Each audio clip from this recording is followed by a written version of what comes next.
My father had interceded in behalf of the orphans so that they could attend this private school. And he also had nothing against us socializing with them, which was unusual because not all the Balabatim were that anxious for their children to socialize with the quote-unquote children from broken homes. And some of them probably were of uncertain parentage too, I don't know. But my brother Eddy formed a very close affinity with this Ephian because he always aspired to be athletic.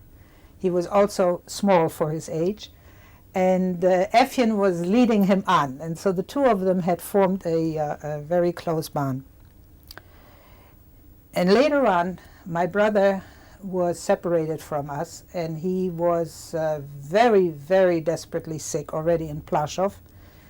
And somehow he managed to get through. He had yellow jaundice and double pneumonia and whatnot. And I always mention this because we think that God was busy someplace else, but he wasn't. He had to be there in order to save people who were as sick as that, and no doctors and no treatment and no medication. He had to see them through because certainly nobody else would. And after that, they schlepped him to Mordhausen, and at the end, I believe he was in Dachau. And he was already among those who were 4 in a bed. Now, 4 in a bed meant that you were ready for the selection of the sick and the dying. And when Dachau was liberated, Eddy tells that he saw a tank with a Mogen David on it. And he couldn't believe his eyes. And he started to run for the tank, and he couldn't. He was too weak. And a young man jumped off the tank and grabbed him. And he says, "Don't you know me? I'm Ephian."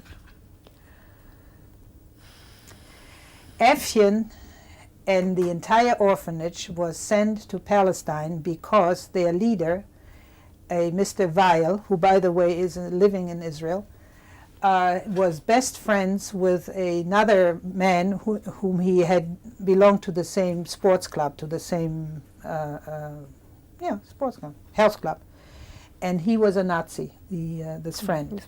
And at a certain point, he told him, and Mr. Weil, the leader of this orphanage, he married one of our teachers. She happened to have been, I think, our second grade teacher, Fräulein Schnell.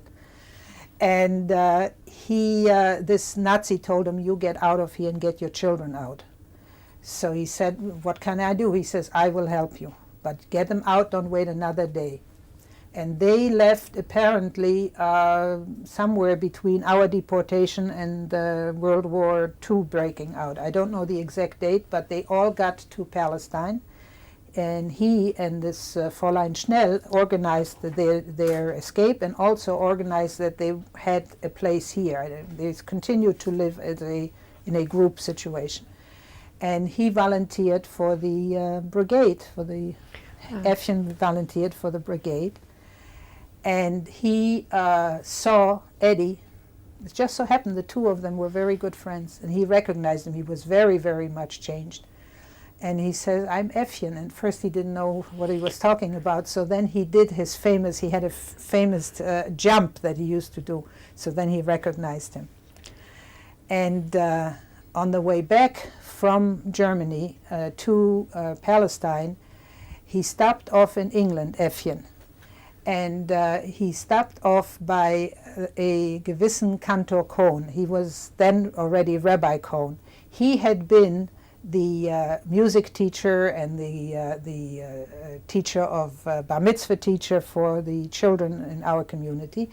He was originally brought from Poland by one of my uncles in order to refine his language. He had to have an ulpan in German, of course. And he was extremely, extremely valuable, and he prepared all my brothers for their bar mitzvah, and he had prepared Ephian too. So Ephian stopped off there on the way back to Palestine, and he told him, this is after the liberation, he told him that he had seen Edu, yeah, and that's how the family in England, we had some cousins in England, how they found out that Eddy survived. At that time, there was no contact between Eddy and us, and Eddy didn't know that we were alive, nor did we know that he, in other words, we didn't know about it. Did they keep up contact later? Pardon? Did they keep up contact later? Through this information that Cantor Cohn then gave to cousins of ours, who managed to get to England through the Kindertransport. I don't know if you know Rabbi Bulka. Do you know them? Heard of, yes. You heard of, anyhow. They lived in England at the time. She's a first cousin. She is a daughter of my Tante Clara. And she started to send wires to the Red Cross. She didn't know whether we were alive, nor did she know where we were. But she started to send wires through the Red Cross to say, and they were addressed to apparently to Peppy, and to say that Eddy was alive.